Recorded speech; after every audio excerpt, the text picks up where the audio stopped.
Chat GPT is a new generation AI.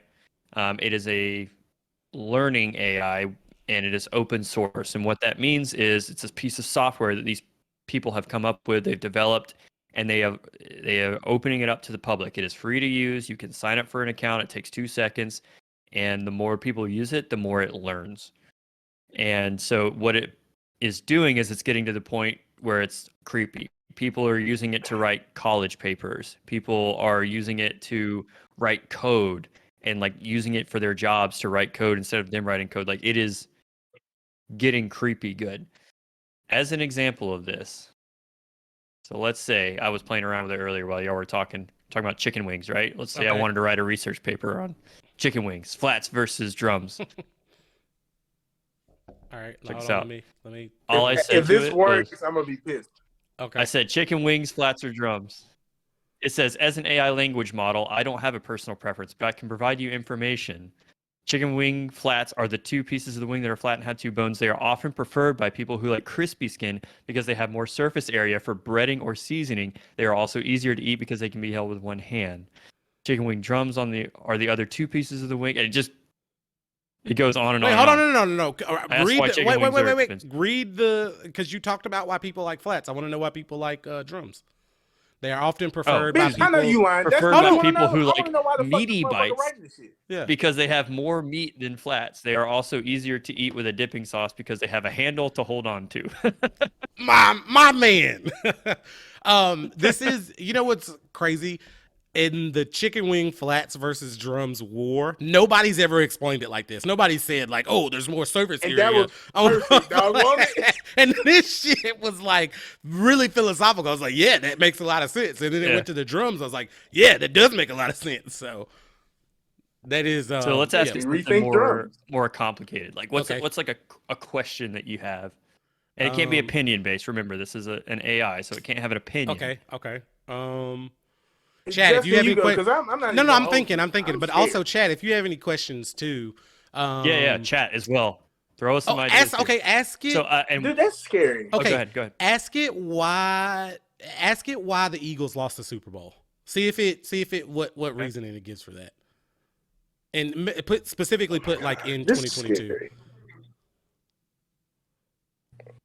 Specifically put what? 2022, because or 2023. Whenever. Wait, what was it? It was 2023, right? Yeah. Yeah. Look how fast this typing, bro. Yeah, dude. How quick is that? How crazy? Sorry. So then you need to ask for 2022 then. What was the number? What Super Bowl was it? 56, right? 57, I think, because Super Bowl 50 was the 2015 season when Carolina went. We can check most. Oh wait, no, it must have been 56. Most. Okay, stop. Super Bowl. Hold on, I got it. Most recent Super Bowl. Of course, it doesn't. LVII. So what is that? Jesus Christ, this thing's smarter than me. It has to be 57. That's 57. I'm just gonna say 2022. Let's see if that one. Yeah. Oh my God! All right, let's do something else. Shit, just ask why did the Carolina Panthers lose Super Bowl 50? Like that's already happened. Let's see what it gives us.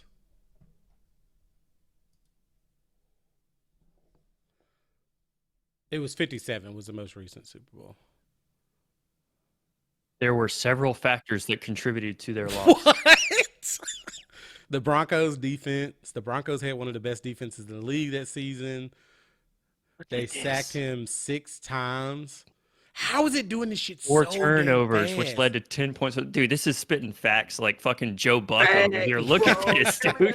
Scary, dog. Lack of offensive production. The Panthers were the highest scoring team in the NFL that season, but they were held to just 10 points in the Super Bowl. They were unable to convert on several key third down. Dude, Joe Buck is out of a job. This is crazy. No, literally, dog. Roxy J15 said, see if it will type something about Dreamville 2023, because that just happened this weekend.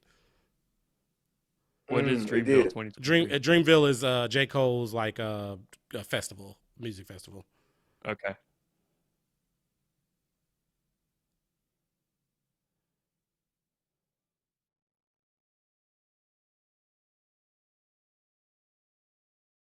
Yeah. I guess if you depending on the year, it looks like if you type anything in 2023, some of the year stuff, it gets a little funky. Yeah. So let me see if this spurs anything for anybody. And I still want people in chat to throw something out there. My whole inspiration for this bit was 2 weeks ago. I rewatched that movie Ex Machina. Have you seen that? Oh, I haven't seen it. Yeah, that was actually a really good movie. Oh, that was a really good, incredible movie, dude. Yeah. So good. Yes. I forgot how good it was. And that's what inspired me to do this bit here. So the whole premise of that movie is he's testing this AI against a person that he brings in to see if the AI will not only have like be self-aware and can convince this person that she is like in danger and that she is in love with him, and convince him to turn against his employer and his boss. And it's basically an extension of the Turing test, which is a test. Okay, I have another question. I have a couple questions actually. Go for it. Go. First one: ask it who would win in a fight between Goku and Superman? Ooh. And that bitch says Superman, it's fake. Justin's running.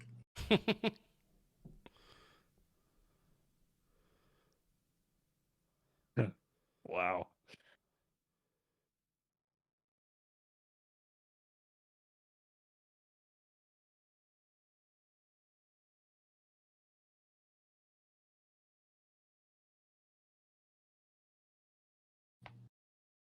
All right, hey, the outcome of the fight between Goku and Superman would depend on how the writer or creator of the story chooses to portray the characters and their abilities. So this is our litmus test. I love right? how it does not choose a side. It literally This is our litmus test. We know that it has gained like artificial intelligence and we need to run for cover when it actually gives us an answer and it gives us an opinion. Because it shouldn't give opinion, right? Yep. But once it gives us an opinion, then okay. You were talking earlier about paper, so ask it to write a quick summary paper on Wuthering Heights, because everybody had to read that fucking trash ass book. Excuse me if you're a literature fan, but I remember everybody had to read that shit in high school, and we had to delve into all of the symbolism of them looking through the broken window and all of that. Nobody give a fuck about this shit. So I want them to write me an essay on Wuthering Heights that I would have had to write in high school. Is it Wuthering Heights or what? I didn't read this one. I thought it was Wuthering, like W. Hold on, I got you. I might, yeah. It's a W-U-T-H-E-R-I-N-G Heights. Wait, I don't want to like do a crazy one. 500. What's just have like 250. 250? Yeah, 250. Okay.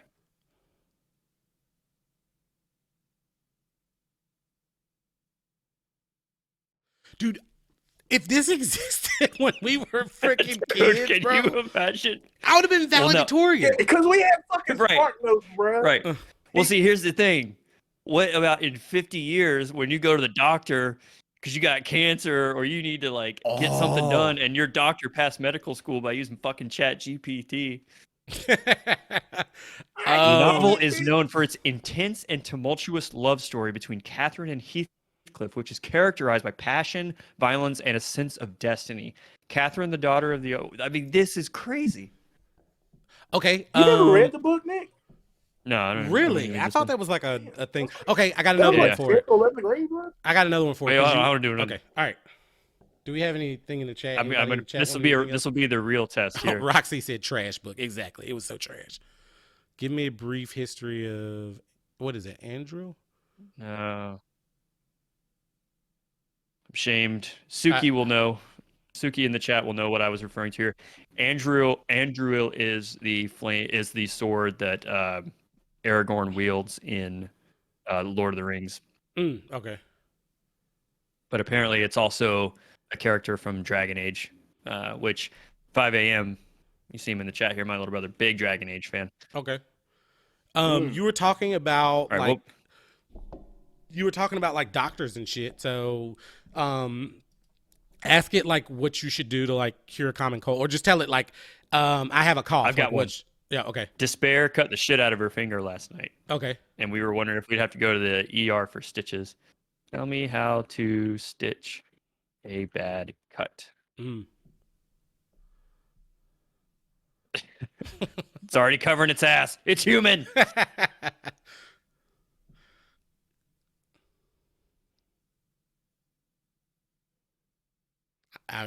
Did it just backspace?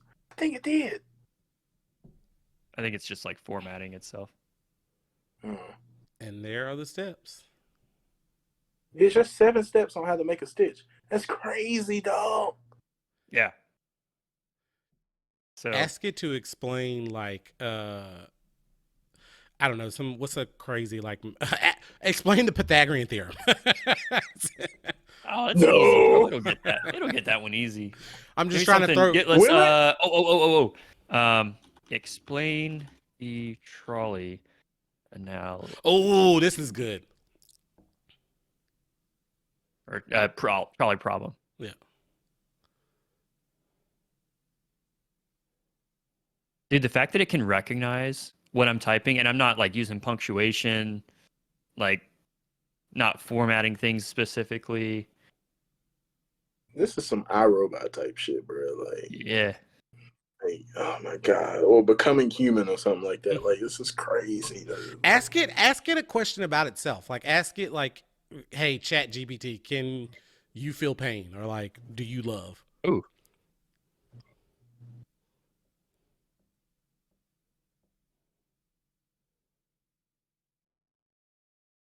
Or any other physical sensations. I'm gonna purposefully type it bad and see.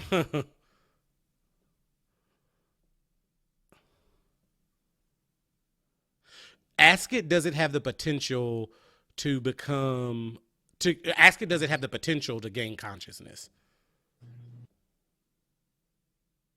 I could play around with this shit all day, but this You're gonna make me spell consciousnness. Yeah, it's right there. It's up above it. It's up above it. SCOU. No, it's literally on the. It's on the screen. Oh. I don't know why. That's one of those words. Every time I come across it, I just go full Evan, dude. My brain just shuts down.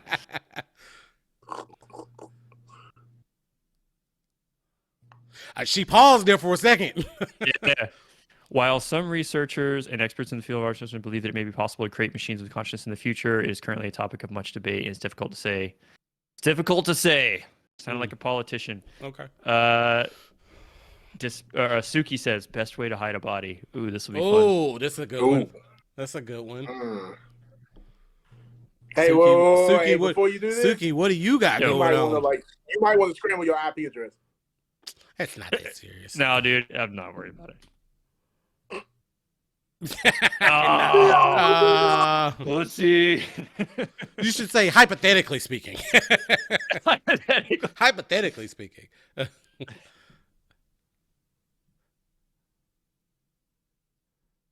I ain't thought about it. It did.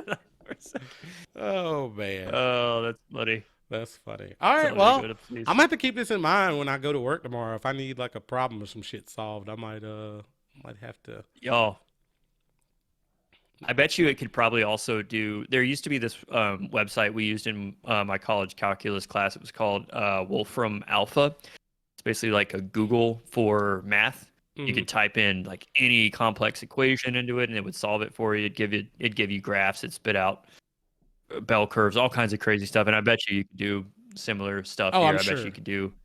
Well, it does keep saying that it's language learning though, so it might not do complex calculations, but I know it will code for you. You can literally say, "Write me code to do this." Oh, Beast Boy, what's the meaning of life? That's a good one to wrap up on. This is our last one, so let's see what it gives us.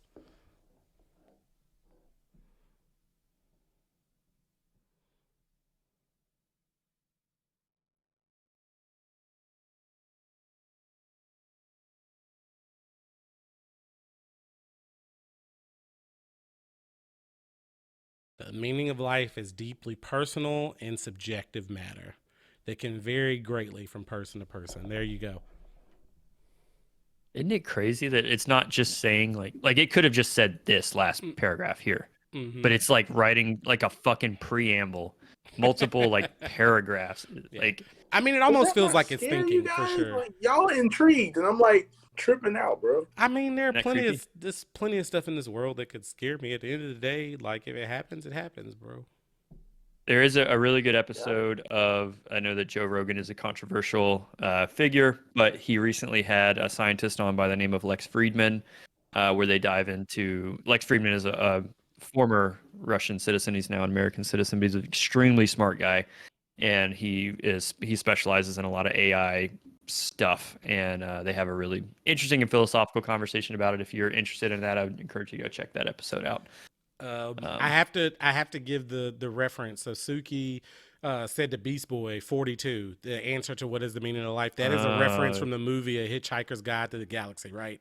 That's the answer to the universe. It's the answer to the universe. Okay, yeah. But I do remember that. Yeah. Cool. All right, well, let's go ahead and wrap up the show. Well, this was, Nick, I appreciate that. I think this was a great thing to end on. I think it's going to give all our fans out there some food for thought as, they close their eyes and wind down for the rest of the day.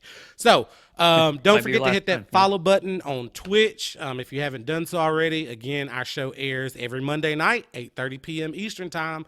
Also, subscribe to us on Twitter and YouTube. Handle is @SpoilerAlert for you. That's @SpoilerAlert, the number 4 and the letter U. If we spoiled something for you today, sorry, not sorry, because we are just talking about the things that we love. And spoiler alert, we do love all of you too. And we will see you next week. There you go. Peace out.